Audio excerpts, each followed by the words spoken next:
Agora prestem atenção que eu vou ler esse pedaço aqui da apostila. Ó. Estado e governantes.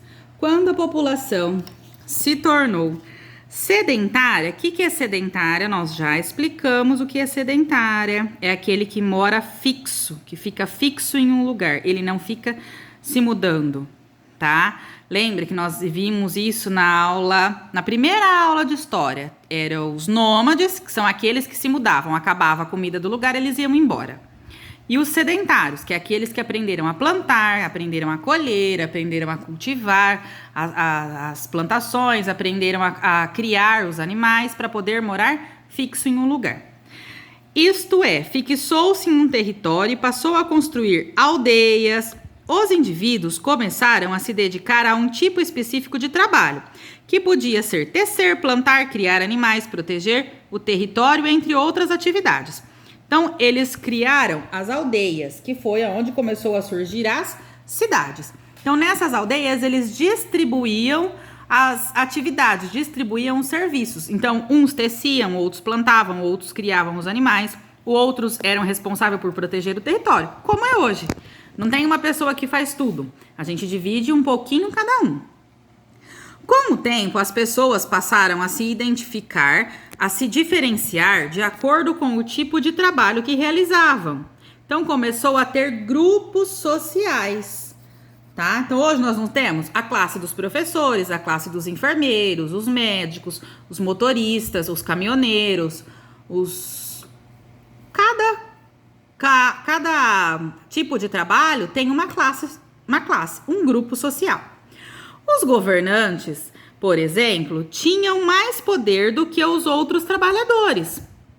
Cabia a ele organizar a cidade, administrando obras públicas, como construir uma escola, uma estrada, uma represa, um rio, comandando o exército, garantindo justiça aos moradores, entre outras atividades.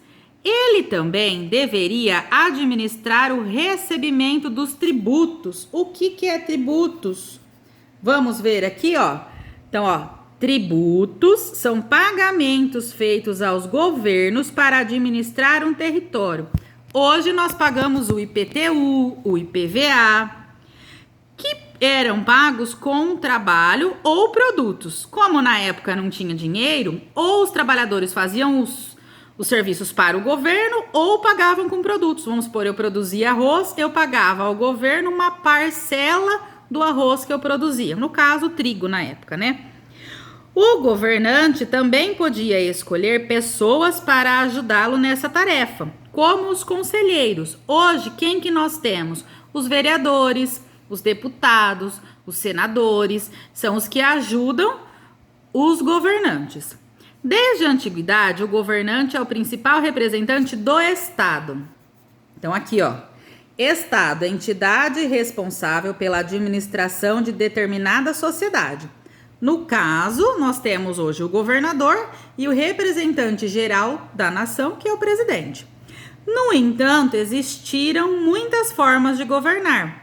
Não foram todas as sociedades que se organizaram desta maneira, com líderes que tinham todo o poder. Olha aqui escrito embaixo. Nas cidades da Mesopotâmia existiam construções muito grandes, que funcionavam como palácios para os governantes ou templos religiosos.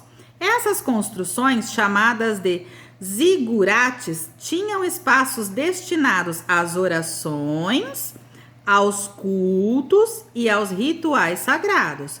E também nesses palácios grandes, às vezes já era a casa do governante. Por quê? Porque eles eram tanto governantes como sacerdotes da época, certo?